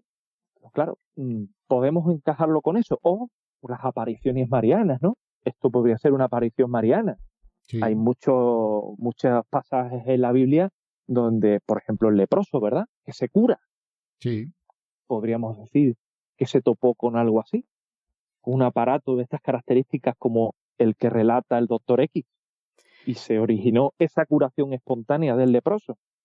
Me ha ¿Quién sabe? recordado un caso que escuché hace unos años de una persona que, bueno, no voy a decir su nombre. Ella tenía unas capacidades psíquicas impresionantes, ¿no? Era muy, muy sensitiva. Y a esta chica le aparecían figuras geométricas en la piel, le aparecían yantras, ¿vale? Que son figuras geométricas. En un momento determinado, cuando ella como que contactaba mucho, mucho con ese otro lado, que para nosotros es imperceptible, pero para este tipo de personas pues tienen esa capacidad de percibirlo, a ella le aparecían estas figuras geométricas en diferentes partes del cuerpo y luego a las horas volvían a desaparecer. Me ha llamado muchísimo la atención. Pues sí, son una especie de estigmas, podríamos decir, ¿verdad? También es cierto, claro. Sí, Esas marcas, ¿no? Al final, pues podemos encajar todo eso, si lo analizamos así de este modo, ¿verdad? Podemos encajarlo todo dentro de un mismo fenómeno. Al final es un misterio y bueno, es interesante eso que comentas. Lo he oído de muchísimas personas, incluso como un patrón que se repite de círculos, Sí. uno al lado del otro, como una especie de una gradilla, ¿no? Una gradilla de círculos, como digo, una matriz de 3×4 y esos 12 círculos en el abdomen o en el tórax o en la espalda. Es algo Qué curioso. ¿Quién hace eso, no? ¿Y con qué intención? Y bueno, ya si metemos incluso al crío, que le ocurría exactamente lo mismo, a las 12 horas, ¿no? Si Es lo padecía el alucinante. papá y aparecía a las 12 horas en el niño. Michelle cuando decía, sí, esto es psicosomático lo que está ocurriendo. Claro, cuando vio al crío que tenía exactamente lo mismo, no daba crédito. Normal. ¿Esto cómo puede ser? ¿Esto que es contagioso? De alguna manera, ¿no es contagioso? No era contagioso. Parece ser que los dos estaban sometidos a una misma energía. No sabemos de qué tipo, ¿verdad? No sabemos de qué tipo. Hay energías pues que pueden originar este tipo de marcas en la piel. Bueno, pues aquí en este caso ellos decían, los propios testigos, que su vida les había cambiado radicalmente, como suele pasar en todos estos testimonios, ¿verdad? Pero con Mahinri, este señor incluso pues se había curado de ese problema tan grave que tenía en esa pierna. Incluso se agravó con ese accidente que tuvo con el hacha en la casa días antes. Bueno, parece ser como que eso fue cosa del pasado. Llegaron estos señores del espacio, estos cirujanos del espacio, bueno, incidieron en esa pierna, en la vida de este señor y bueno, pues se la mejoraron de alguna manera, ¿verdad? Es muy interesante, la verdad, es un caso, como digo, muy completo y que, bueno, no quería dejar de compartirlo con vosotros. No, o sea, tu sección la has empezado muy fuerte. Yo reconozco que no conocía este caso, pero madre mía con el casito, sí. La verdad es que, fíjate, mi caso como favorito, y lo entrecomillo, ¿no? Mi caso favorito ufológico de contacto siempre ha sido el de comunión, pero ahora mismo creo que ha pasado a segundo lugar en el ranking porque el caso que nos has traído es brutal.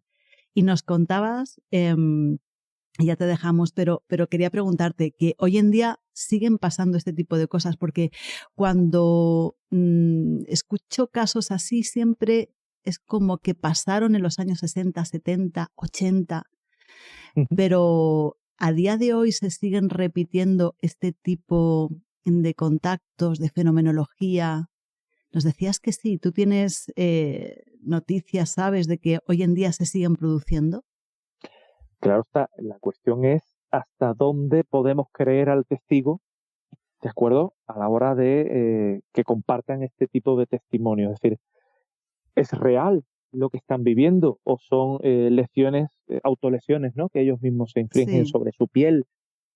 No sabemos. Hoy día, como digo, estamos demasiado contaminados con todo el tema de redes sociales, el hecho de el egocentrismo y, bueno, todo eso, el hecho de querer también tener ese minuto de gloria, ¿no? Ya, vale. Todo el mundo, pues, hoy día puede contarte una historia así. Hace años, pues, no había quizás tanta contaminación, ¿no? Hoy día, pues, a través de la ciencia ficción, películas que hay cientos, libros, sobre todo esta temática, si no es de esta temática, pues relacionadas, como decía anteriormente, como esos filmes relacionadas con la ciencia ficción. Es decir, estamos demasiado contaminados. ¿Quién sabe, no? Si pues, en algún momento, pues, esa persona necesita compartir o inventarse una historia, Claro. como ha ocurrido siempre, porque siempre se ha dicho que lo que cuenta el testigo, eso va a misa. No, eso no es así. Eso hay que ponerlo siempre en cuarentena. Siempre. Sí, Como o se sea, hacía antes. hay que respetar el testimonio porque al final Sí. no sabemos lo que ha vivido, sufrido o padecido, Ujú. pero se podría, por lo que dices, resumir en que los testimonios de hace 30 o 40 años son más Ujú. fiables que los que se pueden dar hoy en día. Vamos a decirlo así, había menos contaminación, ¿no? Como estamos comentando. Películas de ciencia ficción de toda la vida, literatura de ciencia ficción igual. Vamos a irnos a Julio Verne, ¿no? Por ejemplo, ¿no? Sí. Es decir, siempre ha habido ese tipo de literatura, siempre ha habido este tipo de... Pero, claro está, no todo el mundo tenía... no era algo democrático, ¿no? Sí. Todo el mundo tenía acceso a un libro, como hoy día, que nos metemos en Amazon o vamos a la librería del Corte Inglés o la del barrio, mejor compremos el negocio local. Siempre. Vamos a promover Siempre. eso, el negocio local, exactamente, y vamos a la librería, compramos el libro y bueno, lo tenemos allí en 2 días o en la misma jornada después de haberlo solicitado al librero, ¿verdad? De confianza. Es lo que me vengo a referir. Hoy día estamos expuestos a tantísimo información, testimonio, de todo. De alguna manera es mucho más fácil inventarse algo así, ¿verdad? Es mucho más sencillo. Por Bueno, cierto, ya que sí. estamos, nos has dicho que este caso está recogido en el libro de Pasaporte a Magonia, ¿verdad? Correcto, ahí está recogido y también en la revista, la FSR, y en un libro de tirada nacional, que es El Envés de la Trama, de Antonio Rivera. Es un libro, una pequeña recopilación de casos. Digo pequeña porque es un libro muy finito, es un libro, no es un libro grueso, es muy recopilación de casos. Bueno, pues con Antonio Rivera tendríamos para largo, ¿verdad? No, es un libro muy pequeñito, es un libro raro, es un libro difícil de conseguir, y viene este caso precisamente también, el de Doctor X. Precisamente, vamos, lo conocí este caso a través de ese libro, del En vez de la trama, que lo tengo aquí en mi biblioteca en casa, sí. El de Pasaporte a Magonia, porque no sé si el otro libro, no sé si es fácil de encontrar, el que nos cuentas de Antonio Rivera, pero el de Pasaporte a Magonia voy a aprovechar para decir que la gente que lo quiera encontrar está publicado o reeditado por la editorial de reediciones Anómalas de Pablo Vergel. Así que si queréis leer este caso, imagino que estará, como nos dices, ahí recogido. Lo tengo, es que no me he terminado de leer ese libro, pero realmente lo tengo y me encanta. A ver si me acabo de leer Pasaporte Magonia. Bueno, pues simplemente eso, contar que está ahí recogido para la gente que quiera leerlo. Y así hacemos Así un es, poquito de publicidad a Pablo Vergel. totalmente. Nunca viene de más la venta de libros, como digo, para ahora, sobre todo para las fiestas, que las navidades que llegan ahora, ¿verdad? Para Eso regalar. es. Siempre es buen momento para regalar un libro. No hay que esperar a ningún acontecimiento importante, ni un cumpleaños ni nada. siempre podemos llegar a algún amigo, a nuestra pareja, a quien sea, regalándole un libro. Regalar un libro es compartir cultura, conocimiento, y eso no tiene precio. Eso es un Jadoa. gesto, como digo. Sí, perdona. Sigue, Cuéntame, sí. Tina. Dime, Nada, Tina. te iba a decir que nos has dejado fascinados con este caso, con lo bien que lo relatas. Ha habido un momento que es que yo parecía que lo estaba viendo y nada, que te queremos dar las gracias. Gracias a vosotros por permitirme compartir este tipo de cuestiones que tanto nos fascinan, que de alguna manera forman parte ya de nuestra vida, ¿verdad? De nuestra infancia, porque yo con esto me llevo moviendo desde los 7, 8 años, incluso antes, creo yo, con ese Encuentros en la tercera fase, esa fantástica película de Steven Spielberg, bueno, que de alguna manera pues me abrió la mente para seguir estudiando, investigando y nutriéndome, ¿no?, de todo este tipo de cuestiones ufológicas que tanto amamos y que sí, que compartiéndolas así pues aprendemos todos, nos nutrimos todos y bueno, que el conocimiento, como digo, es no debemos de ponerle barreras al conocimiento, a la divulgación, porque de esta manera pues crecemos todos y, como estamos comentando, nos divertimos también de alguna manera. Y ahora nosotros te disfrutamos. Muchísimas gracias por tu tiempo, Jadoga. Un honor, te lo digo de verdad otra vez, que hayas aceptado la invitación a Sendero Arcano y nos vemos en el siguiente programa. Un abrazo muy fuerte. Ahí estaremos. Un abrazo fuerte a los dos. Gracias.